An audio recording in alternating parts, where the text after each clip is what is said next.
इस कार्यक्रम के प्रायोजक कृषि एवं किसान कल्याण मंत्रालय एवं कृषि सहकारिता एवं किसान कल्याण विभाग।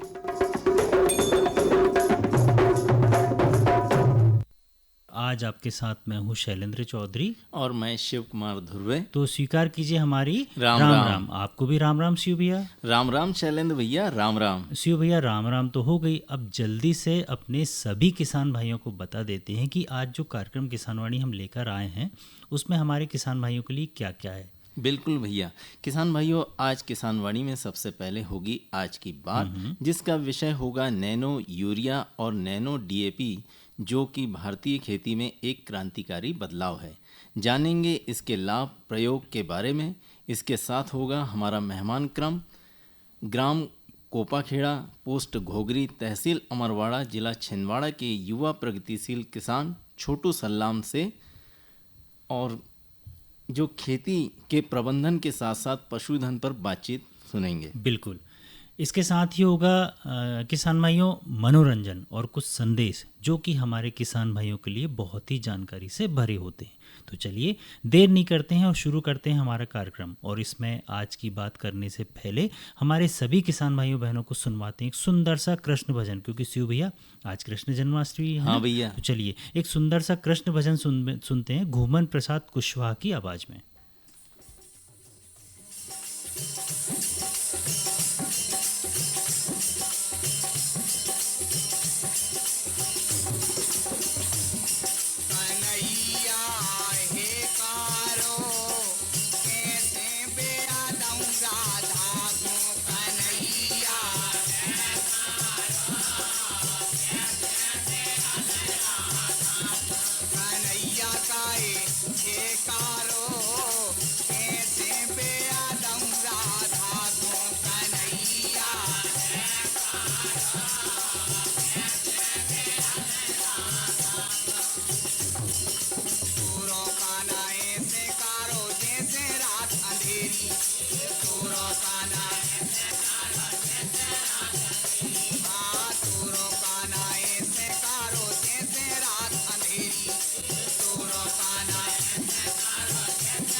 किसान भाइयों, इस लोक भजन के बाद अब बारी है हमारी आज की बात की, जिसका विषय है नैनो यूरिया और नैनो डीएपी, जो कि खेती में नवाचार की दिशा में एक क्रांति लेकर आई है। बिल्कुल।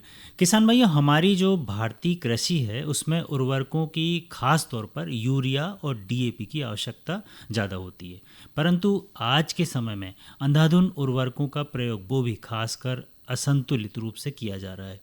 उससे पर्यावरण और मिट्टी की उपजाऊ क्षमता पर बुरा प्रभाव पड़ता है, जिसके कारण फसल उत्पादन पर बुरा प्रभाव पड़ता है। इन सारी समस्याओं का निदान है नैनो तकनीक। किसान भाइयों, नैनो तकनीक का इस्तेमाल कारगर नैनो यूरिया और नैनो डीएपी को विकसित किया गया है, जिसे खेती में एक क्रांतिकारी खोज के रूप में देखा जा रहा है। ये उर्वरक न केवल पोषक तत्वों की कुशलता बढ़ाते हैं, बल्कि मिट्टी, जल और पर्यावरण की भी रक्षा करते हैं। बिल्कुल। किसान भाइयों, चलिए जानते हैं कि ये नैनो यूरिया क्या है और ये नैनो डीएपी क्या है।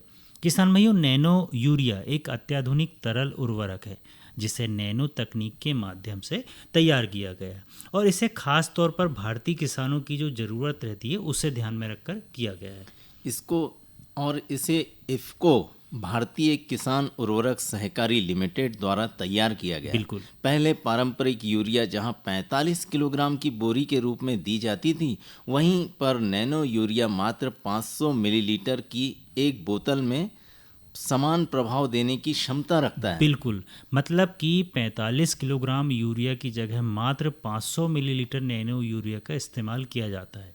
नैनो यूरिया में नाइट्रोजन अणु का आकार 20 से 50 नैनोमीटर का होता है किसान भाइयों, जो पौधों की पत्तियों द्वारा बड़ी ही आसानी से ग्रहण कर लिया जाता है, जिसके कारण पौधों की उपयोग क्षमता बढ़ती है। साथ ही मिट्टी, पानी और पर्यावरण प्रदूषण में भी कमी आती है। किसान भाइयों, नैनो यूरिया का मुख्य उद्देश्य पारंपरिक यूरिया का अत्यधिक और असंतुलित उपयोग को कम करना है, बिल्कुल।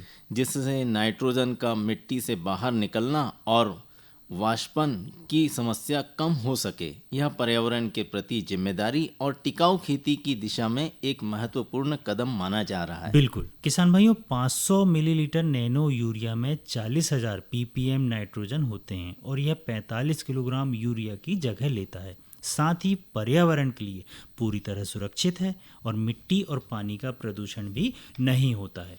चलिए किसान भाइयों, अब जानते हैं कि ये नैनो डीएपी क्या है। तो किसान भाइयों, नैनो डीएपी एक नवीन तरल उर्वरक है जिसे भी नैनो तकनीक के माध्यम से विकसित किया गया है।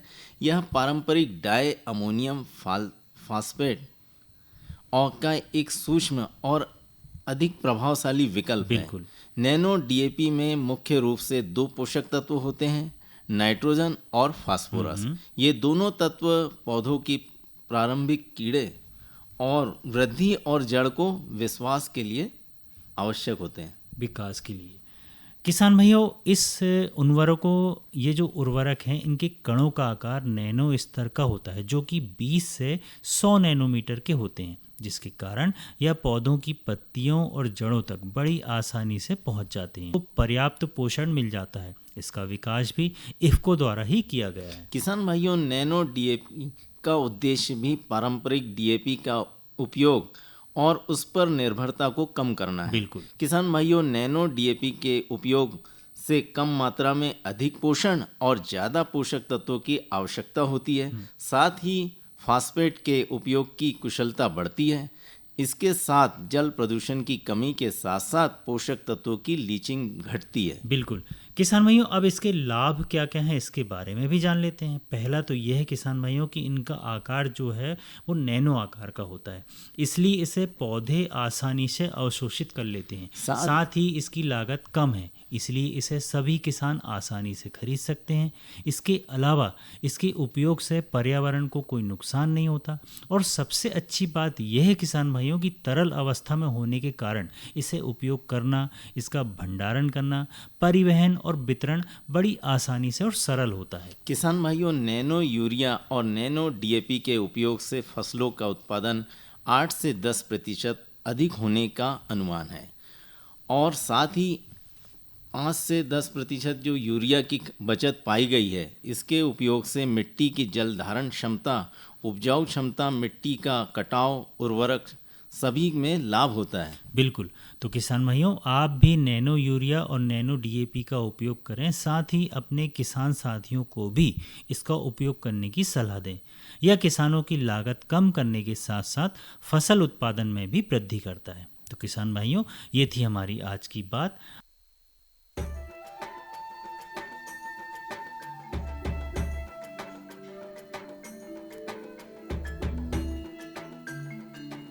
ये जो हरे भरे पेड़ और उन पर लगे गुच्छेदार फल दिखाई दे रहे हैं, ये वास्तव में हमारे किसान भाइयों के आर्थिक और सामाजिक जीवन में सुख समृद्धि के रंग भरने की क्षमता रखते हैं। ऑयल पाम की खेती से किसान सामान्य फसलों की तुलना में कम लागत एवं मेहनत से अधिक आय प्राप्त कर सकते हैं। इसके माध्यम से किसान खाद्य तेलों का उत्पादन बढ़ाकर देश के विकास में अपनी भागीदारी सुनिश्चित कर सकते हैं। लेकिन ये सब कैसे संभव है, आज इसी के बारे में बताएंगे अपने किसानों को। ऑयल पाम एक बहुमुखी तेल है जिसके कई अलग अलग गुण और कार्य हैं जो इसे बेहद उपयोगी और व्यापक रूप से इस्तेमाल किया जाने वाला बनाते हैं। ऑयल पाम के फल से सबसे अधिक तेल प्राप्त होता है। प्रति हेक्टेयर 20 से 25 टन फलों की उपज देने वाले इसके पेड़ परिपक्व होने के बाद लगभग 30 साल तक फल देते रहते हैं। यही नहीं, इन पेड़ों के बीच अंतर्वर्ती फसलें उगाकर किसान दोहरी आय भी प्राप्त कर सकते हैं। इसके अतिरिक्त सरकार की ओर से भी इसकी खेती के लिए काफी सहायता उपलब्ध करवाई जाती है।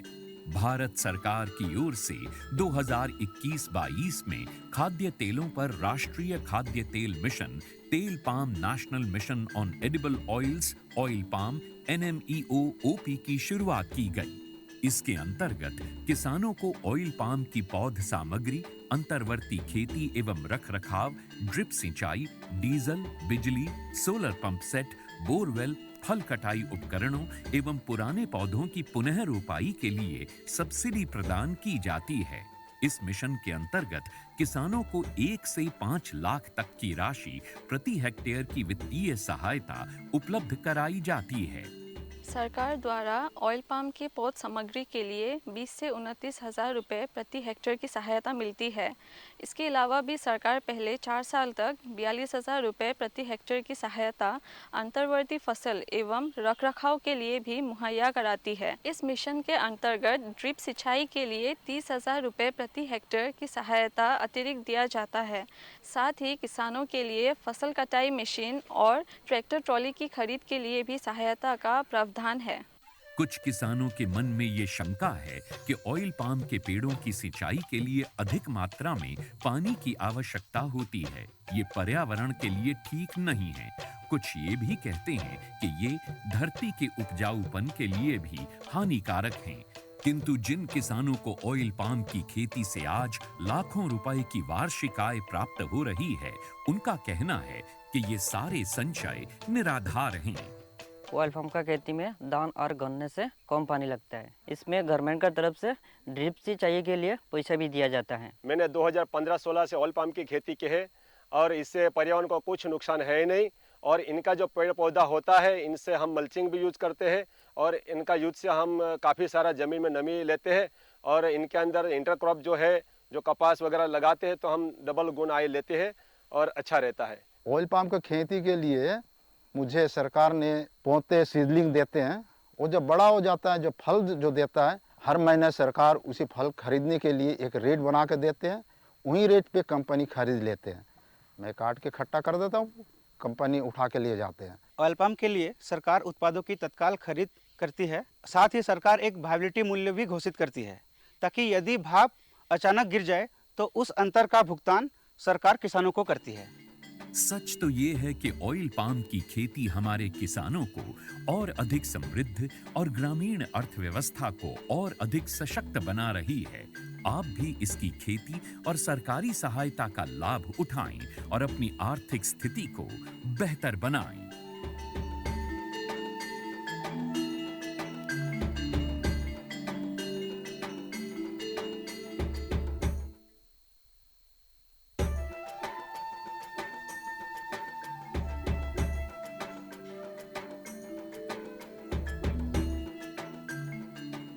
मैंने 2015-16 से ऑयल पाम की खेती की है और इससे पर्यावरण को कुछ नुकसान है ही नहीं। और इनका जो पेड़ पौधा होता है इनसे हम मल्चिंग भी यूज करते हैं और इनका यूज से हम काफ़ी सारा ज़मीन में नमी लेते हैं और इनके अंदर इंटरक्रॉप जो है, जो कपास वगैरह लगाते हैं तो हम डबल गुण आय लेते हैं और अच्छा रहता है। ऑयल पाम का खेती में धान और गन्ने से कम पानी लगता है। इसमें गवर्नमेंट का तरफ से ड्रिप सिंचाई के लिए पैसा भी दिया जाता है। ऑयल पाम की खेती के लिए मुझे सरकार ने पौधे सीडलिंग देते हैं। वो जब बड़ा हो जाता है, जो फल जो देता है, हर महीने सरकार उसी फल खरीदने के लिए एक रेट बना के देते हैं। वही रेट पे कंपनी खरीद लेते हैं। मैं काट के इकट्ठा कर देता हूँ, कंपनी उठा के लिए जाते हैं।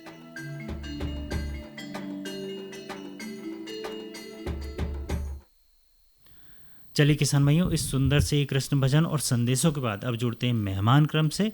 और मेहमान क्रम में हम आपको आज सुनवा रहे हैं ग्राम कोपाखेड़ा, पोस्ट घोगरी, तहसील अमरवाड़ा, जिला छिंदवाड़ा के युवा प्रगतिशील किसान छोटू सलाम से खेती के प्रबंधन के साथ साथ पशुपालन पर बातचीत। और इनसे बातचीत की है हमारे शिव भैया ने। राम राम छोटू भैया। राम राम भैया, राम राम। जा बताओ भैया, तुम्हारे के पास कितने एकड़ खेती है? हमारे पास भैया 10-12 एकड़ खेती है और सब में फसल लगे हैं अभी तो। हाँ देख तो रही है भैया। जी जी। अच्छा जा हमारे किसान भैया बहनन के जा बता दे कौन कौन सी फसल लगी है? भैया हमारे पास तो मक्के लगी है और मक्के है, तुअर है और धान है और सोयाबीन भी है। अच्छा, मस्त सोयाबीन भी लगा है। जी जी। अच्छा जो बताओ खेती के लाने का करत हो अभी, जो कौन कौन सा काम चल रहा है अभी खेती में? हाँ जी, अभी तो अब खेती में भैया निदाई गुड़ाई काम चल रहा है। मोटे मोटे कीटनाशक दवाई छींचे हैं, जो डांग नहीं मरी है और उसको भर्रू भी किया था का जी। अच्छा भर्रू। हाँ वो वाली मरी नहीं कीटनाशक, तो वो खाड़ के अपने चारा बना के अपनी गाय बैलों के लिए, भैंस के लिए लिया लगे थे। अब जो ये काम बचो जी, अब कार त्योहार में हार भी चल रहा है, रास्ता है।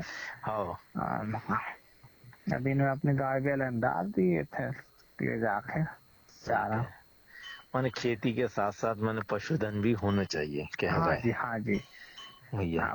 कैसे के आदमी तो भैया जो कहते रासायनिक खा सब रसायन हो रहे हैं। अब भाई जो गोबर खाते हैं उसी का भैया अच्छी है। अब दाना वो उपजाऊ हो रही है और अपने जमीन भी अच्छी रह रही, खाद वो कैसे मिट्टी भी बन रही है गोबर से। अब अपन जो रसायन ला रहे हैं वो कहाँ बन रही, वो तो घर का पानी में सब रसायन कर रही। हाँ, अब अपन गोबर खाद यहाँ से भैया वो सड़ गल के मिट्टी बन रही है। अच्छा अच्छा बताओ, तुम्हारे पास कौन कौन सी नस्ल की गाय और भैंस है? भैया हमारे पास तो 4-5 गाय हैं और 2-3 भैंस भी हैं। अभी दुधारू तो 3 गाय लग रही, 1 भैंस है। और अभी तो दूध लगा ही रही जी, कैसे चारा आ गई है तो अभी तो डेली ले जान पड़ रही है हमके। अच्छा, अभी हर वारो चारा लगवा है? जी जी जी, कैसे कि एक गाय 1-1.5 लीटर लग जाते जी दिन में। अच्छा, और कितना हो जाते दूध आपका? 5-6 लीटर भैंस हो जाते जी, और 2-3 गायन के 1-1.5 लीटर जे, ऐसे 4-4.5 लीटर जे हो जाता है तो 10-11-12 लीटर हो ही जाता है। अच्छा अच्छा, एक वो चारा को प्रबंध कैसे करत तुम? अब चारा प्रबंध जी अब का है, अब तो सब्जी पे तो सब मक्के बोनी लग गई है, सब्जी पे ज्यादा चराने की जगह ही नहीं है। तब ये सिलाई अपने उनके चारा भूसे के जुगाड़ करने पड़े थे। अच्छा। धन में पड़े थे अपन ने जो कोठा में रख लाए आदि में। हाँ धरे हाँ, अब तो कैसे दे थे? सानी बना के दे? हाँ, सानी बना के और कुछ तो आटा शादी मिला के देने पड़े थे जी, गीली करके। तो ये उन पेट भरे रहे तो फिर काय से भूख लगे उनके। हाँ सही कहे। और जो ज्यादा चराने की जगह नहीं है। अब आदमी धीरे धीरे सब का कहते हैं मशीनी उपकरण कर सब्जी पे बखर में बोने लगे हैं। अब जगह सही कहे, जो ऊपर अपना बर्रा भी ऊपर सब बोआनो है। जी जी जी, सब मक्का बोआनो जी। जो पहाड़ का ना भी पूरा बोआनो है। पहाड़ का ना भी जी कुछ की बोआनो अपने पहाड़ का ना तो। अच्छा हाँ सही कहे। अच्छा जब बताओ कि जैसे पशु बीमार पड़ा तो खिलाने का करत हो तुम? अब पशु बीमार पड़े थे जी, तो इसके लिए अब कहा कि अब भैया डॉक्टर को बुलाना पड़े थे। अब डॉक्टर का तुरंत तो आने से रहा है भैया, उनके बहुत से गाँव रहे थे है, तो भैया तब तुरंत के लिए भी उपचार, जैसे सूजन हो गई, गले में गिठली हो गई है, पैर में सूजन हो गई है, तो जैसे हो जाती है, जैसे खुरी हो जाती है सब भैया। इसके लिए अब कहा कि अब देसी दवाई है, जैसे पेड़ पत्ता, पीपल का पेड़ पत्ती है, उसकी वो क्या कहते हैं, गरम करके हल्दी के पानी से सिकाई कर दिए थे। ऐसा है। और कर दिया। अब जो बरसात भी चल रही जी, तो जो बरसात में अब का दिन भर की गीली गाय भैंस आते हैं, तब उनके लिए अब क्या कि कोना कोना में शाम का तो बहुत मक्खी है जी, डांस वगैरह जंगल की कीड़ा पतंग आ जाती है साथ में, तब उनके लिए भैया कोना कोना में धूंगा करना पड़े थे कि जिससे सब भाग जाए, हमारे पशुधन का चीज रहे। अब आदमी रहे तो भैया मच्छरदानी पंखा लगा लें। सही कहे, सही कहे। अब जा अनबोला पशु है भैया, तब उसकी जितनी अपनी बने देखभाल उतनी करे थे। नहीं, वैसे तुमने बहुत अच्छी सेवा कर रहे हो पशुधन की। माने यही है कि देखो, खेती के साथ साथ यही होता है कि खेती के साथ पशुधन भी एक दूसरे के पूरक होते हैं। जी जी। अब जैसे भी दिन में अब कहा कि रात में अब पेशाब वगैरह कर लिए थे, सब उनके सब दिन में सुखाने पड़े थे। में जैसे मुरम डाल के ज्यादा गीली जगह ना रहे, जिससे हमारे पशु को बीमारी आए कोई। सही है, सही है जी। क्या बात तो सही कहा तुमने जी। और छोटू भैया जी, मैंने टीका भी लगा था, है ना? हाँ जी, टीका भी लगवाना पड़े जी समय समय में। अब हमारे पास तो अमरवाड़ा पास में है जी, तो हम हफ्ते में 1-2 बार जाने हो जाते जो भी चीज है, तो डॉक्टरों के हम नंबर भी लाना है। अरे बहुत अच्छी बात है, बहुत अच्छी बात है। अब भैया अब कब कौन सी टाइम आ जाए तो उनको फोन लगा कर बुला लिए थे, आ जाओ डॉक्टर भी, उनकी टीका लगा दिए थे। उनके जो भी ट्रीटमेंट है तो बता जाते भी समय समय में ये चीज करना। अब वैज्ञानिक तरीका अपनाना पड़े जी। सही कह, सही। नहीं आज को युग जो ही चल रहा है। जी जी। अच्छा, चलो छोटू भैया, जा और बता दियो हमारे किसान भैया बहनन के का और क्या कहना चाह रहे हो तुम? भैया मैं तो किसान भाई से यही कहना चाह रहा हूँ भैया कि अपन का बोलते हैं जी, बकरी भी पालें, गाय भी, भैंस भी, जैसे अपनी गोबर खाद भी बने। और गोबर खाद तो चलो भाई खेती के लिए आ जाते, लेकिन अपने स्वास्थ्य के लिए अपनी शुद्ध मतलब दूध के उपयोग करें। अब भैया कभी कभी ऐसे न्यूज में सुनत रहता है कि भैया कि दूध में इतना मिलावट हो रहा, उतना हो रहा है। तो अपने देखो कोई चीज मिलावट से कई प्रकार की बीमारी होता है। एक बार अपनी शुद्ध गाय की दूध घी जो भी मक्खन खाना है, तो अपनी गाय शुद्ध वाली खाएं और अपने स्वस्थ रहें। सही कहा, सही कहा। छोटू भैया, आपने बहुत अच्छी जानकारी हमारे आकाशवाणी केंद्र को दी है। इसके लिए आपने बहुत अमूल्य समय निकाला, इसके लिए बहुत बहुत धन्यवाद। राम राम। राम राम भैया। किसान भाइयों, अभी आपने मेहमान क्रम के अंतर्गत सुना ग्राम कोपाखेड़ा, पोस्ट घोगरी, तहसील अमरवाड़ा, जिला छिंदवाड़ा के युवा प्रगतिशील किसान छोटू सल्लाम से खेती के प्रबंधन के साथ साथ पशुपालन पर शिव कुमार धुर्वे की बातचीत। और चलिए आइए सुनते हैं एक महत्वपूर्ण संदेश।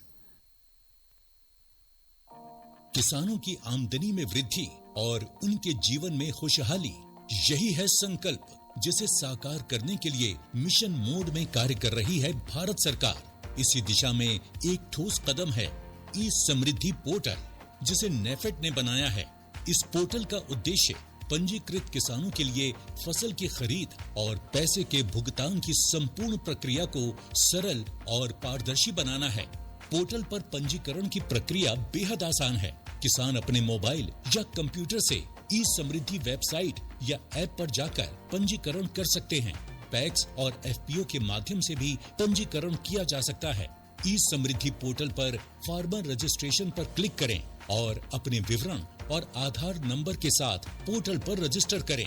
ये क्यूआर कोड स्कैन करके भी किसान अपना पंजीकरण कर सकते हैं। रजिस्ट्रेशन के उपरांत किसान अपनी उपज को MSP पर नेफेड के माध्यम से बेच सकते हैं और यदि बाजार मूल्य अधिक है तो बाजार में भी बेच सकते हैं। यानी तूर, मसूर और उड़द की MSP पर खरीदी की 100% गारंटी देता है नेफेड। नेफेड द्वारा पैसे का भुगतान नेफेड अकाउंट से सीधा किसान के खाते में किया जाता है।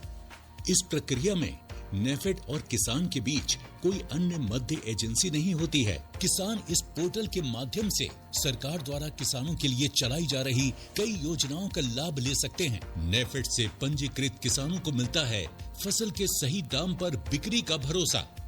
अगर आप किसान हैं तो आप भी ई समृद्धि पोर्टल का लाभ ले सकते हैं। पंजीकरण कराओ, फसल का उचित मूल्य पाओ। कृपया दिए गए QR कोड को स्कैन करके पंजीकरण कराएं। चलिए किसान भाइयों, इस संदेश के बाद अब चलते चलते आपको एक और लोकगीत सुनवाते हैं, छोटेलाल मोहनलाल और साथियों की आवाज में।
तो शिव भैया, हाँ शैलेंद्र देखिए, भैया, अब समय हो गया हमारे अपने किसान भाइयों से विदा लेने का, है ना, क्योंकि घड़ी की सुइयां इशारा कर रही हैं।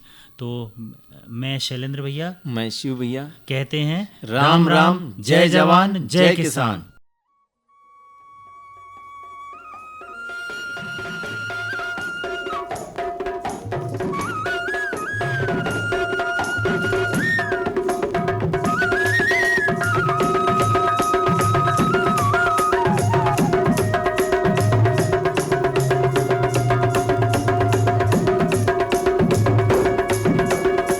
इस कार्यक्रम के प्रायोजक कृषि एवं किसान कल्याण मंत्रालय एवं कृषि सहकारिता एवं किसान कल्याण विभाग।